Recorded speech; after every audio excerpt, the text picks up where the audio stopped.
Hello students, welcome to वायु learning. आज की क्लास में हम पढ़ेंगे मोनोहाइब्रिड क्रॉस। तो मोनोहाइब्रिड क्रॉस क्या है, इसको समझने से पहले हम जानेंगे मेंडल के बारे में। ग्रीगोर मेंडल, हम इनको बोलते हैं father of genetics. Father of genetics क्यों बोलते हैं हम इनको फादर ऑफ जेनेटिक्स? क्योंकि इन्होंने क्या किए थे, बहुत सारे हाइब्रिडाइजेशन एक्सपेरिमेंट किए थे। किसके ऊपर किए थे? गार्डन पी के ऊपर।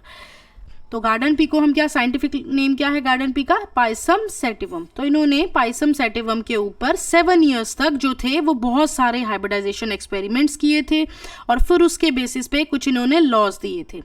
पहली बार था ये कि जब किसी साइंटिस्ट ने मैथ्स का लॉजिक जो था वो बायो के अंदर लगा दिया था। ठीक है, तो ये एक बहुत ही यूनिक चीज़ थी उस समय के साइंटिस्ट के लिए। दूसरा, इन्होंने जो सैंपल का साइज लिया था वो काफ़ी लार्ज था और जो भी रिजल्ट निकल के आ रहे थे उससे ये प्रिंसिपल बनते जा रहे थे, जेनेटिक्स का बेस बना रहे थे। और जो गार्डन पी इन्होंने ली थी उसमें 2 अपोजिट कैरेक्टर लिए थे, यानी एक अगर टॉल लिया था तो दूसरा डॉफ लिया था, एक येलो लिया था तो दूसरा ग्रीन लिया था। इन्होंने क्या किया था, बहुत सारी true breeding P lines use करी थी, यानी होमोजाइगस टॉल को क्रॉस करवाया था होमोजाइगस रिसेसिव से। प्योर कैरेक्टर लिया था और फिर उसके बाद क्रॉस करवाने के बाद जो आ रहा था, जो ऑफस्प्रिंग निकल के आ रहा था, वो भी क्या बन रहे थे? टॉल प्लांट्स बन रहे थे, यानी 3-4 जनरेशन्स तक जो थे वो प्योर टॉल वेराइटी बन रही थी। तो इसी को हम बोलते हैं ट्रू ब्रीडिंग पी लाइन्स। तो ये इन्होंने लिए थे। दूसरा, इन्होंने ऐसी 14 टू ब्रीडिंग प्री वेराइटीज ली थी, 7 पेयर्स में ली थी ये। अब यहाँ पर हम देखते हैं कि वो कौन कौन सी वेराइटीज थी, यानी जो 7 पेयर हैं। सबसे पहले हम बात करेंगे यहाँ पे सीड शेप। तो एक इन्होंने जो सीड का शेप था वो कैसा था? राउंड था। दूसरा शेप कैसा था? रिंकल शेप था। फिर उसके बाद सीड का कलर एक का कलर येलो था, यानी जो राउंड है वो डोमिनेंट कैरेक्टर है और जो रिंकल्ड है वो रिसेसिव कैरेक्टर है। सीड का कलर येलो और दूसरा जो था वो रिसेसिव कैरेक्टर ग्रीन। पॉड की शेप जो थी वो कैसी थी? इन्फ्लेटेड, दूसरी कॉन्स्ट्रिक्टेड। पॉड का कलर एक ग्रीन था तो दूसरा येलो। फ्लावर का कलर एक पर्पल कलर तो दूसरा वाइट, यानी एक डोमिनेंट कैरेक्टर और एक रिसेसिव कैरेक्टर। इसी तरह से फ्लावर लोकेशन, एक्सियल पोजीशन और टर्मिनल पोजीशन। प्लांट का साइज कैसा था? हाइट का कैरेक्टर, एक टॉल है तो दूसरा डॉफ है। तो ये सारे जो 7 पेयर्स हैं ये हमें ध्यान रखने हैं। अब हम समझेंगे मोनोहाइब्रिड क्रॉस क्या होता है। तो अब हम देखते हैं कि मोनोहाइब्रिड क्रॉस क्या है। इसके लिए मेंडल ने क्या किया था? सबसे पहले हाइट का कैरेक्टर लिया था। हाइट का कैरेक्टर लिया था, यानी एक टॉल प्लांट था और दूसरा जो था वो डॉफ था। ओके, तो एक टॉल प्लांट लिया, दूसरा डॉफ प्लांट लिया। अब यहाँ पर ये जो कैपिटल टी दिख रहा है, ये जो स्मॉल टी हमें जो दिख रहा है, ये क्या है? ये है एलील्स। ओके, एलील्स क्या होते हैं? Alternative forms of a gene. तो जीन तो यहाँ मेंडल एक ही ले रहा है। ओके, हाइट का जीन है लेकिन उसकी अलग अलग जो फॉर्म है, कैपिटल टी, स्मॉल टी, ये क्या है? एलील्स है। तो एलील्स क्या है? Alternative forms of a gene. Okay, दूसरी चीज, ये जो कैपिटल टी, स्मॉल टी, एक जैसे टी हैं, इसको हम बोलते हैं होमोजाइगस। उसके बाद ये जो कैपिटल है, ये कैसा कैरेक्टर है? Dominant character. ये जो है ये डोमिनेंट कैरेक्टर है। और ये जो स्मॉल टी है, ये जो है ये रिसेसिव कैरेक्टर है, रिसेसिव। ओके, तो एक कैपिटल टी कैसा? Homozygous dominant. स्मॉल टी कैसा है? Homozygous recessive. इसके साथ में एक और जो टर्म यूज हो रही है वो है ट्रेट। ट्रेट क्या होता है? ये जो टॉल है, ये जो डॉफ है, ये क्या है? ये ट्रेट है। ओके, उसके बाद अब यहाँ पर क्या बनेंगे? गैमेट्स बनेंगे। तो ये कैपिटल टी के 2 गैमेट्स आ गए, एक गैमेट ये है, एक गैमेट ये है, इससे भी गैमेट्स बने, स्मॉल टी। अब उसके बाद क्या हुआ? ये जो गैमेट्स थे इनको लिया गया और फिर उसके बाद क्या हुआ? यहाँ पर एक ग्राफिकल रिप्रेजेंटेशन हम बना रहे हैं। तो पहला जो गैमेट है वो ये, दूसरा ये। अब यहाँ पर क्रॉसिंग करवा दी, capital T small T, capital T small T, capital T small T, capital T small T. तो इस तरह से यहाँ पर जितने भी प्लांट्स बन रहे हैं इसमें एक जो टी है वो कैपिटल है, दूसरा जो टी है वो स्मॉल है, तो ये कैरेक्टर कैसा है, हेटेरोजाइगस। ओके, अगर सेम कैपिटल टी होगा या स्मॉल टी होगा तो वो हो जाएगा होमोजाइगस। अब ये जो अलग अलग है, कैपिटल टी एक स्मॉल टी, इसको हम बोलेंगे हेटेरोजाइगस। लेकिन ये जो फॉर्म हो रहे हैं ये प्लांट्स, ये सभी कैसे हैं, हेटेरोजाइगस हैं, और we can say that it is hybrid. ठीक है, पर ये हैं कैसे, सभी के सभी टॉल हैं, यानी ऑल प्लांट्स आर टॉल। तो यहाँ पर अभी जो हमें ये मिल रहा है गैमेट फॉर्मेशन के बाद, ये जो है ये गैमेट्स हैं, गैमेट फॉर्मेशन के बाद ये जो हमें मिल रहा है इसको हम बोलेंगे F1 जनरेशन और फीलियल जनरेशन। तो जितने भी प्लांट्स इसमें बनेंगे वो सभी कैसे होंगे, टॉल होंगे। अब यहाँ पर ये जो हम एक ये चार्ट बना रहे हैं, ये चार्ट को किसने डेवलप किया था, रेजिलेंट सी पनेट ने, इसीलिए हम इसको क्या बोलते हैं, पनेट स्क्वायर चार्ट। अब F1 जनरेशन के बाद जो है वो नेक्स्ट बनेगी F2 जनरेशन। ओके, तो इसमें क्या है, F1 जनरेशन में हमारा जो था वो क्या बन रहे थे, हाइब्रिड और हेटेरोजाइगस टॉल प्लांट्स आ रहे थे F1 जनरेशन में। ओके, अब यहाँ पर F1 जनरेशन की क्या करवा दी गई, सेल्फ पॉलिनेशन, यानी हमने क्या किया, ये कैपिटल टी और स्मॉल टी और ये कैपिटल टी स्मॉल टी, इन दोनों को सेल्फ पॉलिनेशन इनसे करवाई। तो यहाँ पर हमारे पास फिर से क्या बन गए, गैमेट्स बनेंगे।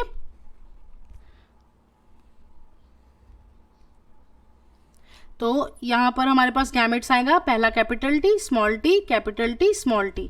तो पहला जो प्लांट बनेगा वो कैसा होगा, होमोजाइगस टॉल, दूसरा बनेगा हेटेरोजाइगस टॉल, तीसरा बनेगा भी हेटेरोजाइगस टॉल, और जो लास्ट प्लांट बनेगा वो होगा होमोजाइगस रिसेसिव। तो ये हो जाएगी F2 जनरेशन। तो F2 जनरेशन में यहाँ पर अब हम देख रहे हैं कि जो F1 जनरेशन थी उसमें सारे प्लांट्स टॉल आ रहे थे, लेकिन जो F2 जनरेशन है इसके अंदर हम क्या देख रहे हैं, एक प्लांट होमोजाइगस टॉल है, दो प्लांट्स हेटेरोजाइगस टॉल हैं और एक प्लांट होमोजाइगस रिसेसिव है। तो यहाँ पर रेशो निकालेंगे हम, एक निकालेंगे हम phenotypic ratio. Okay, phenotypic ratio, दूसरी हम निकालेंगे जीनोटिपिक रेशो। अब ये फिनोटिपिक रेशो और जीनोटिपिक रेशो क्या है, फिनोटिपिक मतलब कि हम उस प्लांट को जब देखेंगे तो वो कैसा होगा, टॉल होगा कि डॉफ होगा। तो उस बेस पे हम देखें तो यहाँ पर हमारे 4 में से 3 प्लांट्स ऐसे हैं जो टॉल हैं, तो यहाँ पर 3 आ जाएगा, और एक प्लांट जो है वो डॉफ है, तो फिनोटिपिक रेशो आएगी 3:1। वहीं पर जीनोटिपिक की बात करें, अगर हम ये देखें टी कैसा है, तो पहला जो टी जो है वो प्लांट कैसा है, कैपिटल टी यानी होमोजाइगस टॉल। तो ऐसा एक ही प्लांट है होमोजाइगस टॉल, और 2 प्लांट जो है वो हेटेरोजाइगस टॉल हैं, ऐसे 2 हैं, और एक प्लांट जो है वो होमोजाइगस रिसेसिव है यानी डॉफ है। तो इस तरह से जीनोटिपिक रेशो जो है वो कितनी आएगी, 1:2:1। सो आपको ध्यान रखना है मोनोहाइब्रिड क्रॉस में F2 जनरेशन में जो फिनोटिपिक रेशो होती है वो होती है 3:1, और जो जीनोटिपिक रेशो होती है वो होती है 1:2:1। तो अब आता है बैक क्रॉस और टेस्ट क्रॉस। तो बैक क्रॉस किसके बीच में परफॉर्म करते हैं हम, हाइब्रिड के बीच में, और कोई भी एक पेरेंट ले लेते हैं, उसके बीच में हम क्या करते हैं, बैक क्रॉस करवाते हैं। अब बैक क्रॉस की ही एक टाइप है टेस्ट क्रॉस। तो टेस्ट क्रॉस में हम क्या करते हैं, हमें यहाँ पर जीनोटाइप नहीं पता होता, लेकिन हमें इतना पता होता है कि वो प्लांट दिखने में कैसा है, यानी हम उसका डोमिनेंट फिनोटाइप ले लेते हैं।